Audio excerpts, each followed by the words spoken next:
message pour passer donc aux activités de l'école dimanche. Nous sommes dans la journée des enfants. Le thème retenu cette année par le département des enfants, qui est un organe, un département important dans le fonctionnement du mouvement, la DATSI.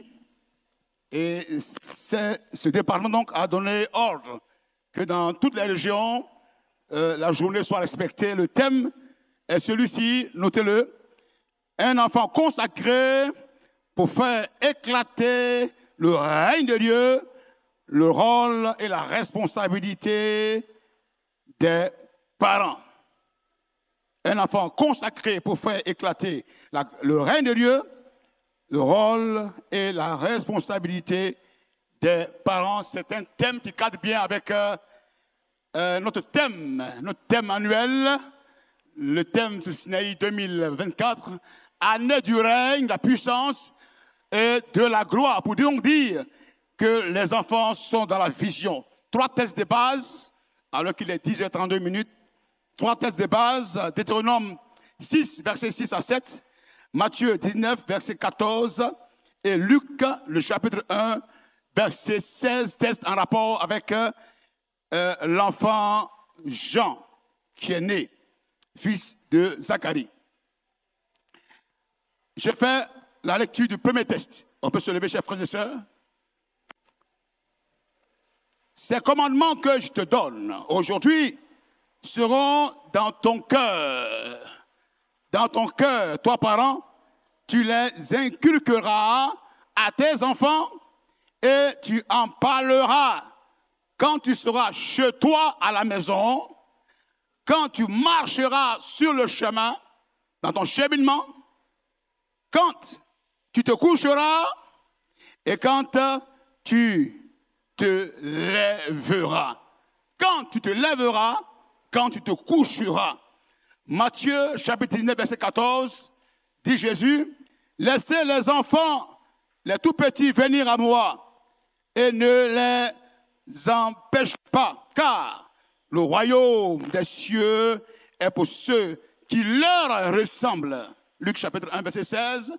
Et toi, petit enfant Jean, tu seras appelé prophète du Très-Haut, car tu marcheras devant la face du Seigneur pour préparer ses voies, ses chemins. Vivez asseoir, chers frères et sœurs. Que Dieu bénisse sa parole. Vivez asseoir. Nous sommes donc là ce matin pour célébrer les enfants, pour parler au cœur des parents, mais aussi parler au cœur des enfants. Alors, ces 3 textes qui ont été lus, mis ensemble, nous donnent de dégager 3 vérités essentielles. 3 vérités qui ressortent à la lecture de ces 3 versets.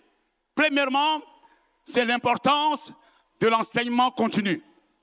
L'importance de l'enseignement continu.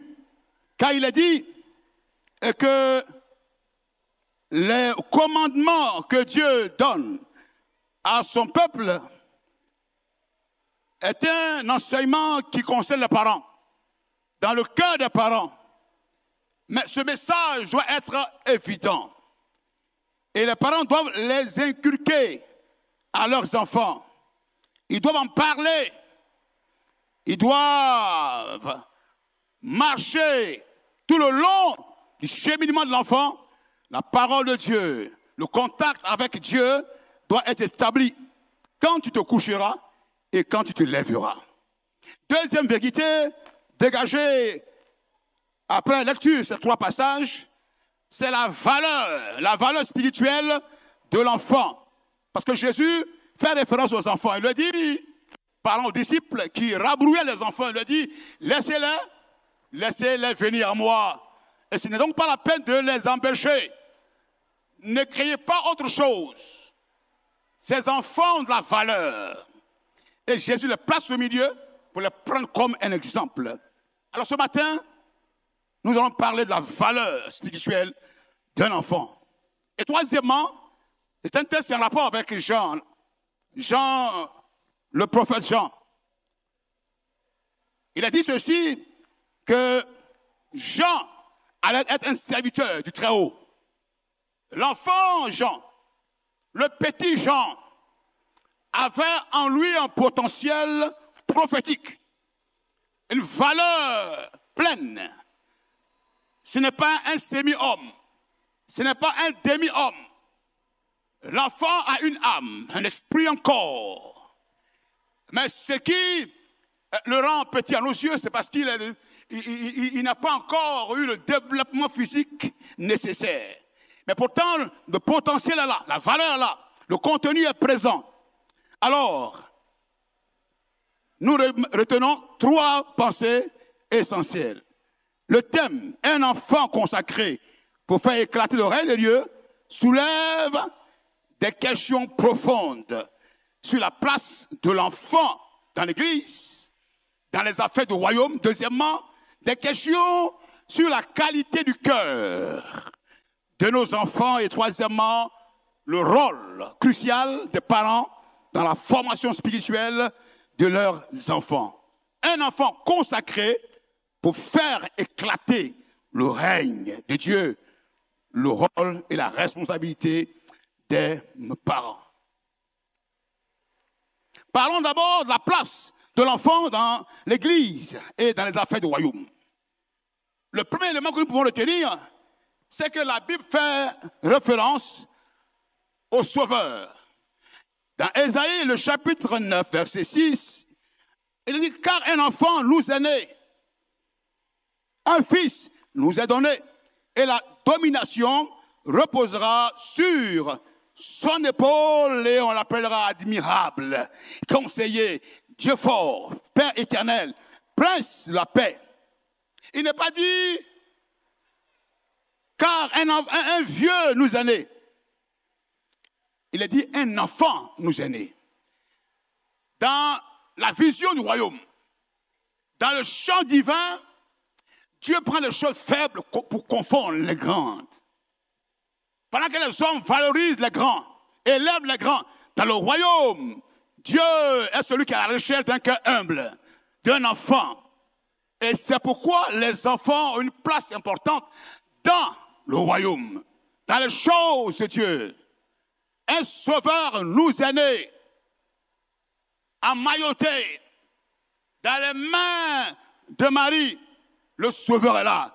Il paraît insignifiant, il paraît invisible, mais c'est le potentiel qui est là. C'est la pierre qui va confondre le monde entier. Frères et sœurs, ce matin, j'aimerais vous dire ceci. Ayez les yeux de Dieu, ayez les regards de Dieu. Dieu ne s'attache pas à notre grandeur, à ce que nous sommes. Il ne fait exception de personne. Et là où les hommes considèrent les grands, Dieu est celui qui va jusque dans notre finitude, dans notre bassesse, pour nous relever. C'est pourquoi les enfants ont leur place ce matin. Je continue. Deuxième élément que je peux relever, qui montre la place de l'enfant, c'est que les enfants ont une place spéciale. Pas une place simplement, mais une place de choix. Une place spéciale. Jésus dit, laissez les petits enfants venir à moi. Voyez un peu les disciples, le protocole. Un protocole exigeant qui ne laisse rien échapper. Ils sont méticuleux. Tout est programmé. Tout est programmé. Mais lorsque les enfants approchent, et pendant que les disciples les repoussent, les rabrouent pour dire non, ce programme n'est pas à vous. Ce n'est pas de vous que Jésus veut parler. Du coup, Jésus, avec un œil prophétique, révèle l'état du cœur des disciples. Vous êtes méchants. Vous n'avez pas pitié. Vous ne considérez pas le faible. Alors laissez les enfants prendre leur place dans mon œuvre, dans mon royaume. Ils sont importants. Oh, combien de dégâts avons-nous commis en tant qu'évangélistes, en tant que missionnaires, sur les champs des missions. Lorsque on prêche l'évangile, dans notre esprit, on s'attend à la conversion des hommes, des grands, des femmes, des vieilles. Et quand les enfants approchent, voyez tous ces responsables qui disent, oh les enfants, allez, c'est pas la peine, c'est pas de vous on parle. à ce programme qui aura lieu bientôt. Frères et sœurs, changeons notre vision. Ayons un cœur, le cœur de Dieu, qui parle au cœur des petits, mais aussi parle au cœur des grands. Aujourd'hui, cette bâtie depuis 2004,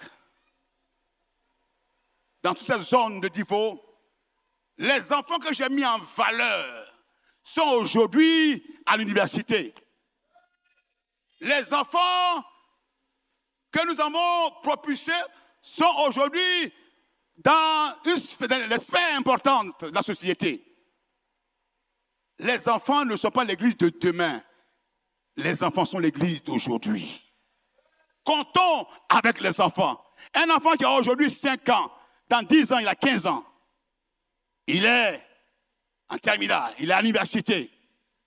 Frères et sœurs, j'aimerais vous dire, chers parents, ne chassez plus les enfants. Et ce matin, je donne ordre à tous les nourrissons, donne ordre à tous les enfants de faire du bruit. Est-ce qu'il y a un bébé qui est là, qu'il pleure maintenant? Que les enfants crient, disent alléluia, les enfants. Les enfants criez plus fort. Les enfants criez plus fort. Laissez vos bébés crier. C'est quelle église où on chasse les enfants? C'est qu'elles vont dire non, là c'est trop spirituel. Allez, allez-y. Non, laissez les enfants. Souvent on voit le service d'ordre faire du zèle. Jésus est là. Il veut ses enfants. Il les veut parmi nous. Les enfants ont leur place. Aimez les enfants. Accordez du temps aux enfants. Ils ont leur place ici, frères et sœurs. Ils sont là.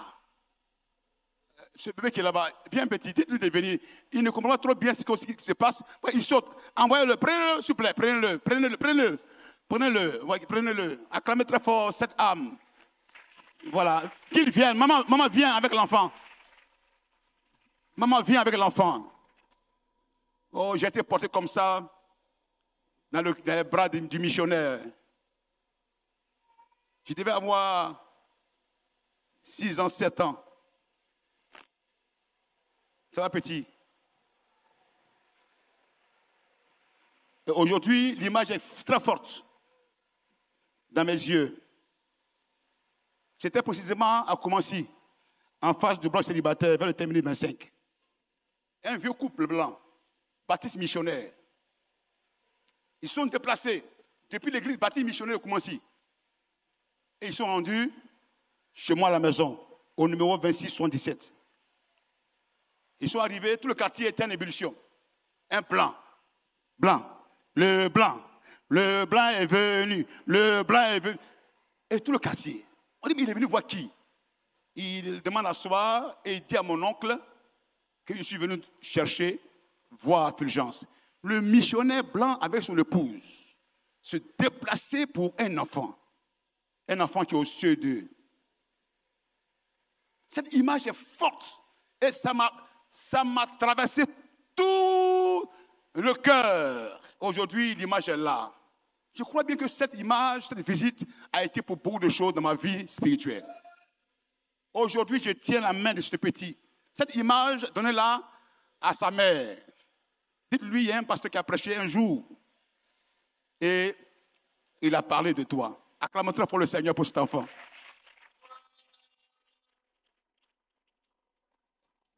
Il va s'en souvenir. Et cette image va le marquer à vie.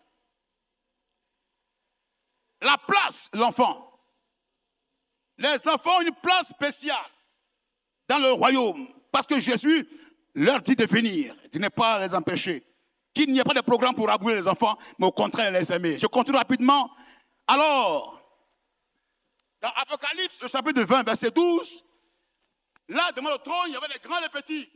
Frères et sœurs, nous avons tous les mêmes privilèges devant Dieu. Il a dit, je vis les morts, les grands et les petits.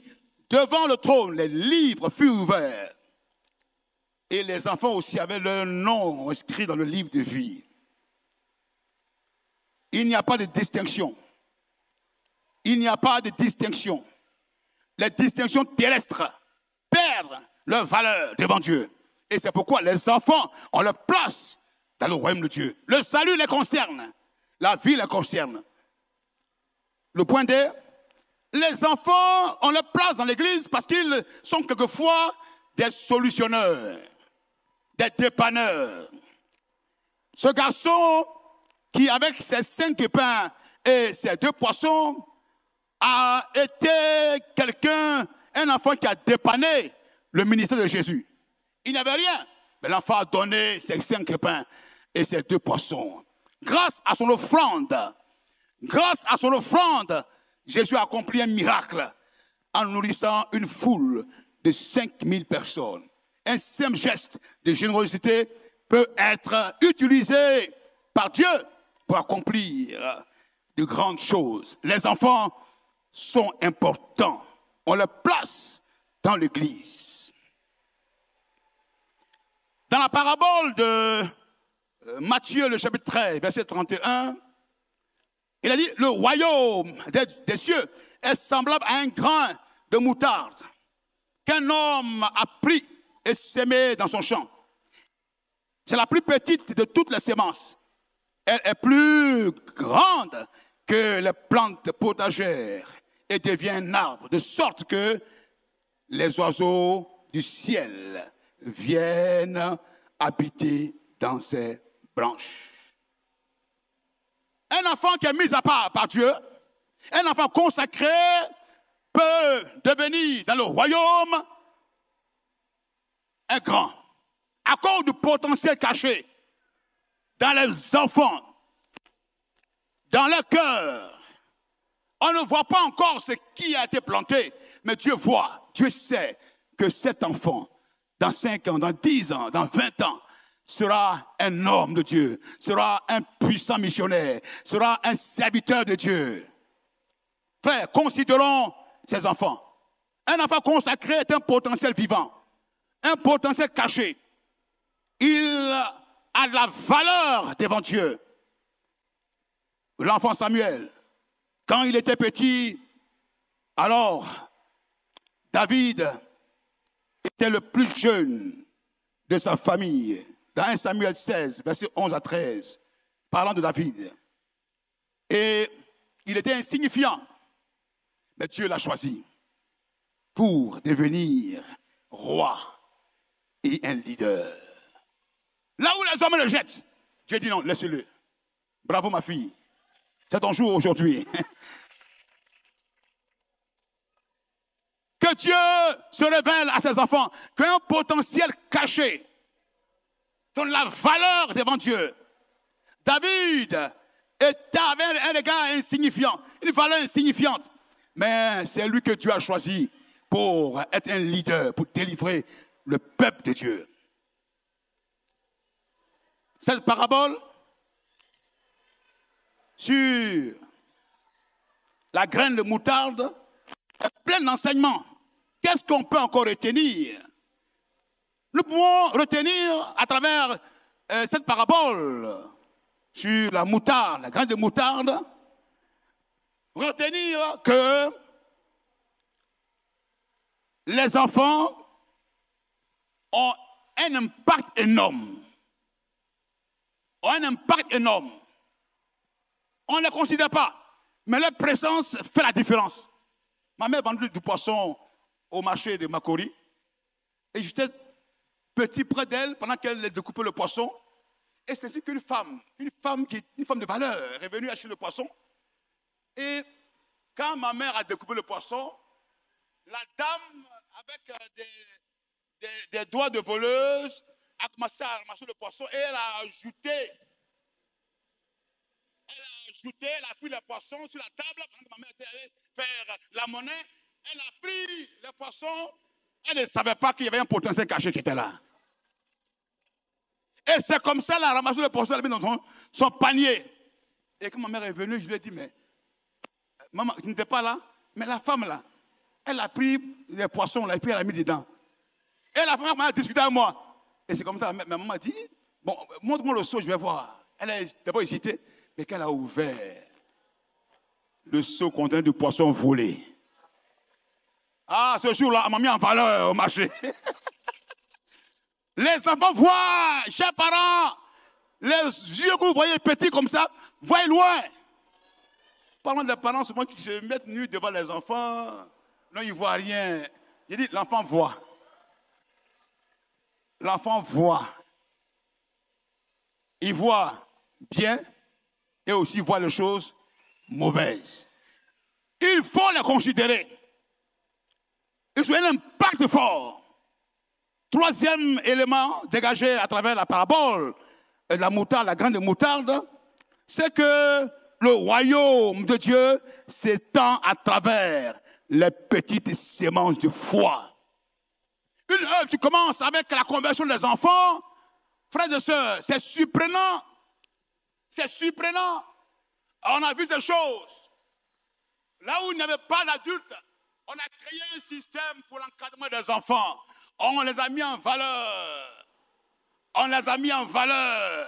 Oh, on les a mis en valeur. Beaucoup m'ont demandé, pasteur Garo, comment tu as fait pour gagner le peuple Diès, le peuple Garo? Mais frères et sœurs, quand tu es un évangéliste, il faut être très flexible. Il faut être malléable. Il faut tenir compte du terrain. C'est un village où les vieux ne s'intéressent pas à l'évangile. Les enfants sont nombreux. Je lance l'appel, ils viennent en grand nombre. Le dimanche, je donne ordre aux anciens, aux diacres, de mettre au feu une grosse marmite d'igname. C'est ce que j'ai là-bas, avec la tomate et tout ce qui est aubergine. Et je vais écraser la pâte. Frères et sœurs, j'ai reçu dans l'église près de 250 enfants qui ont rempli l'église. Ce dimanche-là, le dimanche qui a suivi encore une marmite d'igname. Sur un mois, à la fin, il est resté 100 enfants à l'école dimanche. Aujourd'hui, ils sont là, ils sont fiers. Les enfants, c'est un potentiel caché. Ils ont de la valeur. Et ce qu'on va faire à Anani, tout le monde, les fous, les malades, les pauvres, les riches, ceux qui sont petits, grands, frère, tu es un homme, tu nous intéresses. Tu es un cœur d'homme, tu nous intéresses. Tu es un animal, on te chasse. Tu es un homme, alors le royaume te concerne. Le message te concerne. Les enfants ont une place ici à Ekabol. Ce dimanche, leur est réservé de petites semences de foi qui se tendent, qui explosent. La graine de moutarde, insignifiante, invisible, mais qui a de la valeur. Cinquième leçon, c'est que l'enfant que nous voyons aujourd'hui fragile peut devenir un lieu de refuge. Il y a des mamans qui ont été chassées, qui ont été renvoyées. Elles sont sorties du foyer avec le petit enfant de 5 ans. Aujourd'hui, c'est l'enfant qui les tient. C'est l'enfant qui les nourrit. Chère maman, prenez courage. Chère maman, prenez courage. Ces enfants que vous avez, ces enfants pour lesquels vous êtes battus, ces enfants vous défendront. Ces enfants seront un refuge pour vous. Aujourd'hui, autrefois, on les a méprisés, mais ils sont devenus un potentiel véritable dans votre maison. Ils vous garderont, ils vous aimeront et ils seront pour vous un gros arbre sous lequel vous allez vous reposer. Que Dieu bénisse ce ministère que vous avez entretenu. Alléluia. Alléluia. Alléluia. Que Dieu bénisse toutes ces femmes, toute l'église d'El-Kabod. Oui, comme le montre l'exemple, effectivement, de Josias dans 2 Rois, le chapitre 22, qui est devenu roi seulement à l'âge de 8 ans. Et cet enfant, Josias, a mené un réveil extraordinaire en Israël. Il a restauré le culte de Dieu. Il a purifié le pays de l'idolâtrie. Et son dévouement dès l'enfance a apporté une grande bénédiction à son peuple. Un enfant qui apporte un réveil spectaculaire dans une nation. Frères et sœurs, c'est possible. Alors, à travers cet exemple de Josias, dont le dévouement spirituel, dès son jeune âge, a eu un écho retentissant, un impact profond sur son peuple, il est clair que la qualité du cœur des enfants peut jouer un rôle déterminant dans leur capacité à influencer positivement le royaume de Dieu. Alors, Parlons maintenant de la qualité du cœur des enfants. Un enfant dont le cœur est bon, disposé, peut influencer positivement sa nation. Partant toujours de la parabole, de Jésus, Matthieu 13, verset 3 à 8, il a dit beaucoup de choses en parabole, disant, voici le semeur est sorti pour s'aimer. Et comme il s'aimait, une partie de la semence tomba le long du chemin. Et les oiseaux vinrent la manger. Une autre partie tomba dans un sol pierreux, où elle n'eut pas beaucoup de terre. Elle leva bientôt parce qu'elle n'avait pas de profondeur de terre. Mais quand le soleil fut monté, elle fut brûlée et n'ayant pas de racines, elle sécha. Une autre partie tomba parmi les épines et les épines montèrent et l'étouffèrent. Une autre partie tomba dans une bonne terre et donna du fruit. Le grain produisit une centuple, une 60 et une 30. Et une 30. Ces 4 terrains nous montrent les 4 cœurs, de cœur que les enfants peuvent avoir. Et le cœur est indispensable parce que c'est le cœur qui reçoit la sémence. Et lors du Sinaï, nous avons dit que les principes du royaume, le premier principe du royaume, commence par le cœur. Le cœur est la base, c'est la source de toutes choses. Un cœur malade donne des fruits malades. Le cœur est très important. Alors, à la lumière, la parabole du semeur, voici les caractéristiques spécifiques qui rendent le cœur des enfants si précieux et réceptif aux enseignements spirituels. Le cœur de l'enfant, des natures, naturellement, est un cœur réceptif. Vous savez, un enfant qui refuse le pain à un adulte ne fait que ramener l'image qu'il a de l'adulte à l'adulte lui-même. Quand tu tends la main à un enfant, tellement il est prophétique, tellement il lit dans tes yeux le message. Quand tu es méchant, il te rend la méchanceté. L'enfant se braque. Mais quand l'enfant voit au travers l'adulte des yeux d'amour, un cœur réceptif, l'enfant ne fait que traduire la réceptivité du père. Il y a des frères, quand ils s'approchent des enfants, il les prend facilement. Là où d'autres sont refoulés. Mais l'autre vient et il prend l'enfant, il ne parle pas, il ne pleure pas. N'ayez pas des mains qui font pleurer les enfants. Il y a des gens qui ne jouent pas les enfants. Moi, je ne joue pas un enfant, hein? Mais quel genre d'homme tu es? Quel genre de femme tu es? C'est quel homme qui ne joue pas avec les enfants? Ce qu'on donne à un enfant, il le rend. Ce que l'enfant a, qu'il donne. Quand tu es méchant, il te rend la méchanceté. Quand tu es bon, il te rend la bonté. Le cœur de l'enfant est réceptif des natures. Et c'est pourquoi, dans la parabole du semeur, c'est ce que reçoit la terre, ce qu'elle rend. Un cœur méchant ne peut qu'éjecter la sémence. Un cœur pierreux, un cœur rancunier, un cœur méchant, des mains méchantes ne peuvent que rejeter les enfants. Ce matin, ayons des mains, chers parents, des mains d'amour, des mains de bénédiction. Deuxième élément que nous dégageons de la parabole du semeur, c'est la simplicité et la pureté. Il possède une simplicité et une pureté. Le bon sol qui produit une récolte abondante est libre de pierres et de mauvaises herbes, symbolisant la pureté du cœur. Les enfants, avec leur innocence, montrent une disposition pure qui favorise la croissance spirituelle. Des cœurs simples, purs, des quelqu'un qui aime en tout temps. Troisième vérité, c'est la fidélité et l'enthousiasme. Vous voyez l'enfant qui saute. Il est fidèle. Il reconnaît son père. Il reconnaît celui qu'il aime. Ah. Hier, j'ai reçu un appel de l'une de mes élèves, Tanagda.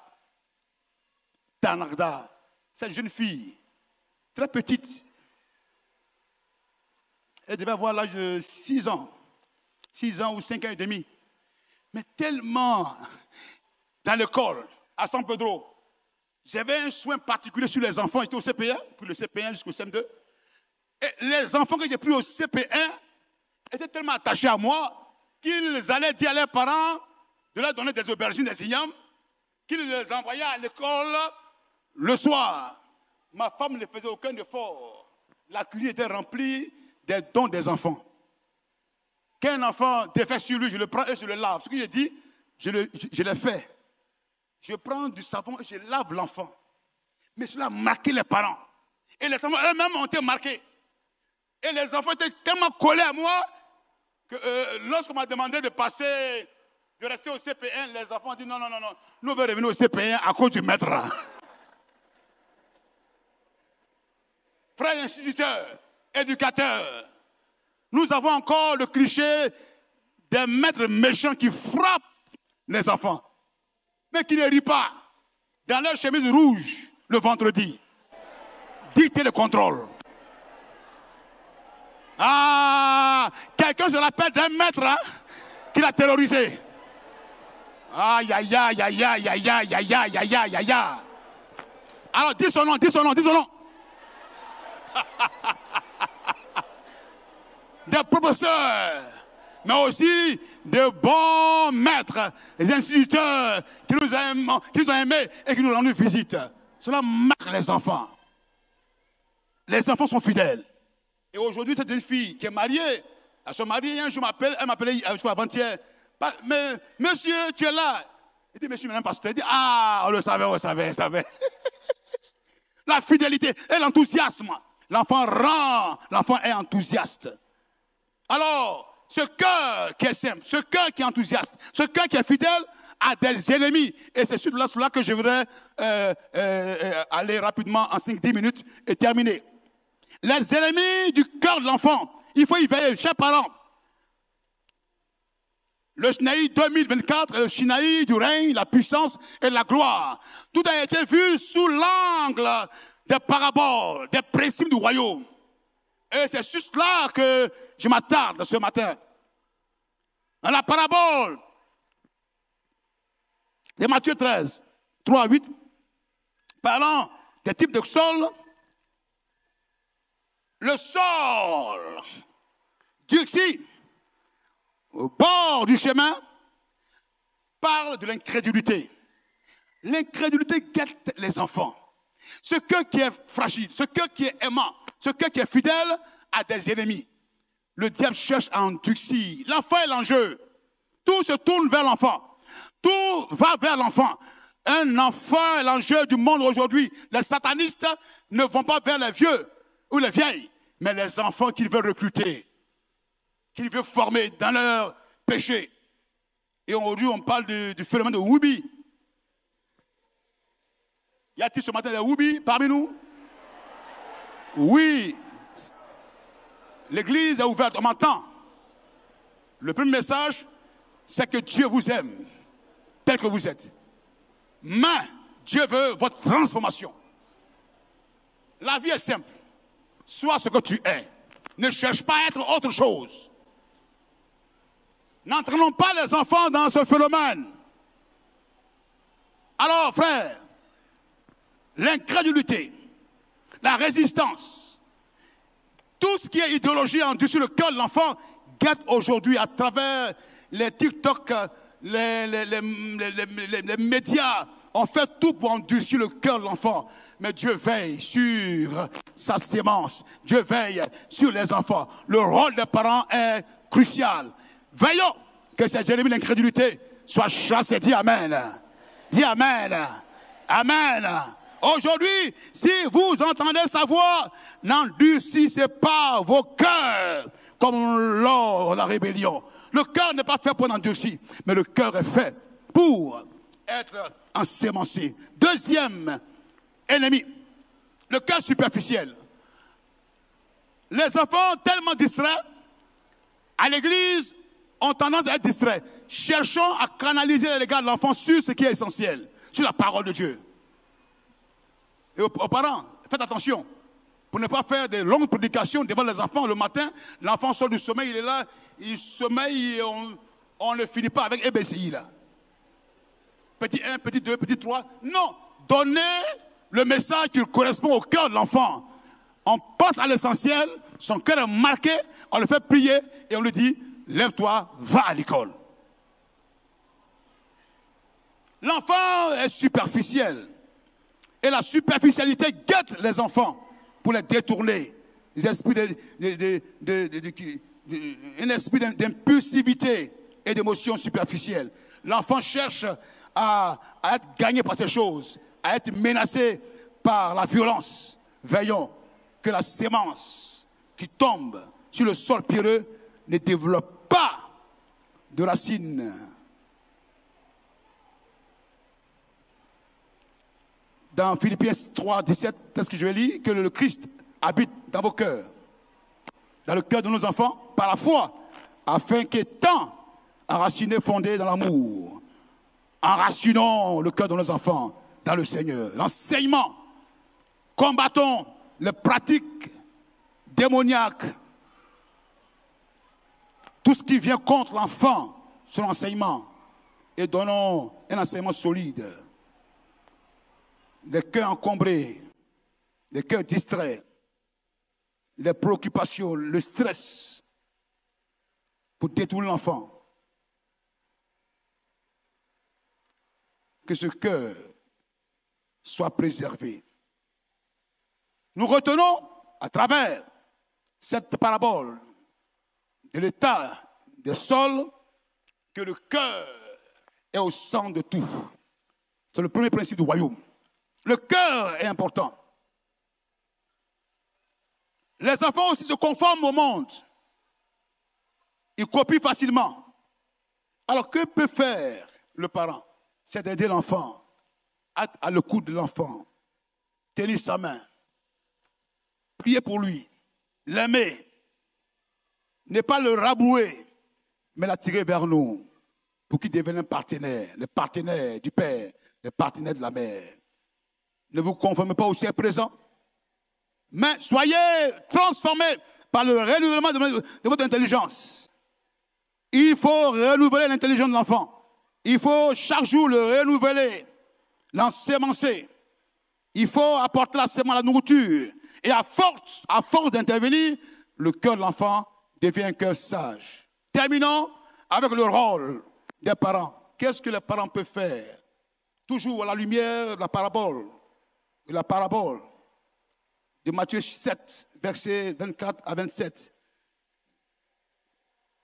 La parabole de la maison construite sur le roc. Comment les parents peuvent construire des fondations bas, solides, pour leur donner un avenir réel. Alors, qu'est-ce que le parent peut faire? Rapidement, je les cite, pas entrer dans le développement. Alors, le parent doit établir une base solide par l'enseignement de la parole. La parole doit être au centre. Et le texte lu dans Deutéronome 6, Dieu il s'adresse aux parents. Il leur dit de garder le message dans le cœur. Mais ce cœur doit être inculqué aux enfants. Il faut veiller à cela. Donc, premier élément, il faut que la parole soit au centre de la vie de l'enfant. Deuxième, les parents doivent être un modèle. Des parents qui eux-mêmes donnent le ton, qui prient, qui engagent les enfants à la prière. Parents modèles en tout. La présence à l'église. On dit pas aux enfants, allez à l'église, je viens. Papa, mets-toi devant. Allons-y. Troisième vérité, il faut préparer les enfants aux épreuves. Aux épreuves. Il est dit que la maison a essuyé une tempête, le vent a soufflé. Et parce que la fondation n'était pas solide, la maison s'est écroulée. Alors, assurer et préparer les enfants aux épreuves. Il faut les préparer aux épreuves. Quatrième vérité, il faut éduquer avec discipline et amour. Discipliner un enfant, ce n'est pas le tuer. Tout doit être proportionnel. L'enfant a volé un œuf, la correction est en rapport avec un œuf, pas avec 10 œufs.